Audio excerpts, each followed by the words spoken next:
Hi, my name is Joseph Maloney, and this is my presentation on Physics 2211, Lab 2, Projectile Motion.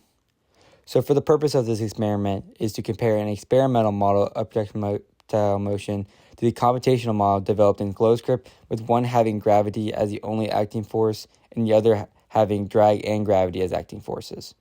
So the fundamental principles for this experiment is Newton's second law, which is force is equal to mass times acceleration, velocity update formula, which is velocity final is equal to velocity initial plus net force divided by the mass times delta t. The position update formula, which is position final is equal to position initial plus the velocity average times delta t. The force of gravity vector, which is the force of gravity, is equal to the vector 0, negative mg, 0. And then the drag formula, which is the force drag, is equal to the drag proportionality constant times v squared times the unit vector. So for this experiment, we assume that gravity and drag are the only forces acting on the ball. The object is starting at an initial velocity of 0, and that the ball starts its movement once the tracker video begins, and that the ball started at exactly 0 on the x-axis. So this is the video we took for projectile motion.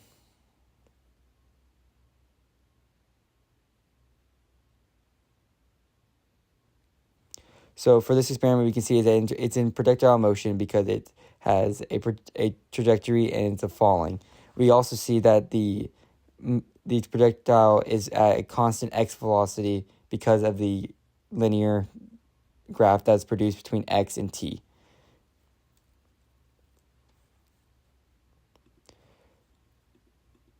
So for the computational model with no drag, it is assumed that the force net is only equal to force gravity.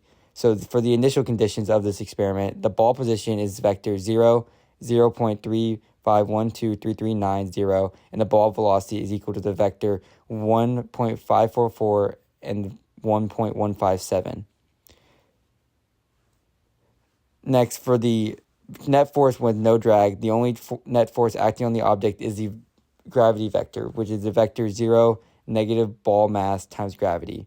And also, for this experiment, we have to plug in the ball position update formula, which is ball position plus ball velocity times delta t, and the velocity update formula, which is ball velocity is equal to ball velocity plus net force times delta t divided by ball mass.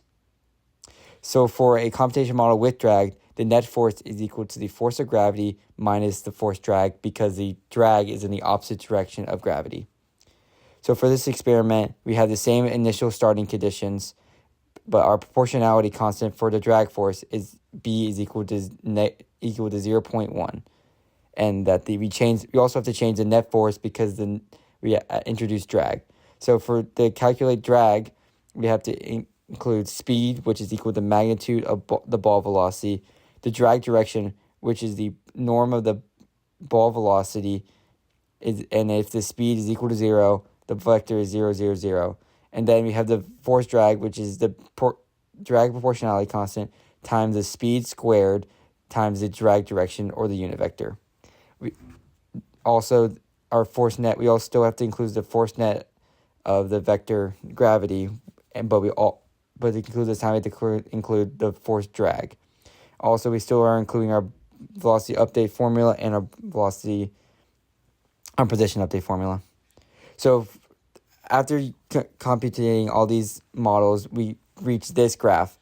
So this graph has the experimental model and both computational models. We can see that the computational models have pretty much no difference, which should be incorrect because the drag should decrease the distance on the computational model, but it doesn't seem to have taken as much effect as it should have. So what does it mean? So terminal velocity happens when a free-falling object experiences zero drag. And did any of our models demonstrate this? So for my models, none of them did, because none of these graphs seem to be approaching zero velocity. So the better experiment for this would be to drop a ball from a high height directly downward, allowing with time for the drag force and the gravity to equal out.